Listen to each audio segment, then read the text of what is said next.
ఇది పూరి జాతి సూడి గేదె. ఇది వీళ్ళ ఓన్ డైరీ ఫామ్ దంట సూడి గేదె. సైజ్ కూడా చూసుకోవచ్చు, పూరి హెవీ సైజ్ ఉంది గేదె అయితే. బ్రదర్ ఇది ఎన్ని పాలు ఇస్తుంది బ్రదర్ మామూలుగా? ఇది 6 లీటర్స్ కెపాసిటీ. ఇది మీ డైరీ ఫామ్ లో 6 లీటర్స్ ఇచ్చింది. 6 లీటర్లు పాలు ఇచ్చిందంట ఆల్రెడీ. ఎన్నో అయితే గేదె బ్రదర్ ఇది? ఇప్పుడు ఈంతే మూడో ఈత. థర్డ్ లాక్టేషన్ పర్ఫెక్ట్ అనేసి చెప్తున్నారు. ఇప్పుడు ఈంతే. సైజ్ కూడా చూసుకోవచ్చు, క్వాలిటీ. మూడో ఈత గేదె. రేట్ ఎంత చెప్తున్నారు బ్రదర్? 93,000 అన్న. 93,000, 93,000 చెప్తున్నారు. 5 నెలల సుడితో ఉంది. ఫిక్స్ అయితే ఏం కాదు, మాట్లాడుకోవచ్చు రేటు. బ్రదర్ ఎట్లా ఇప్పుడు ఎవరైనా సరే ఇది సుడిది కదా, డాక్టర్ను పిలిపించి చెక్ చేయించుకోవచ్చు అన్న. చెక్ చేయించుకొని తీసుకోవచ్చు. సో కావాల్సిన వాళ్ళు సూడి చెక్ చేయించుకొని అన్ని విధాలుగా చూసి పాలదారులు పళ్ళు మొత్తం చూసి నచ్చిన తర్వాతనే తీసుకోవచ్చు. బ్రదర్ ఇక్కడ మీరు ఫీడింగ్ ఏం పెడతారు బ్రదర్ మామూలుగా గేదెలకు?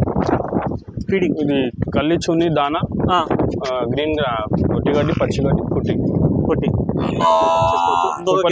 సూడి గేదె, అది కూడా చూద్దాము.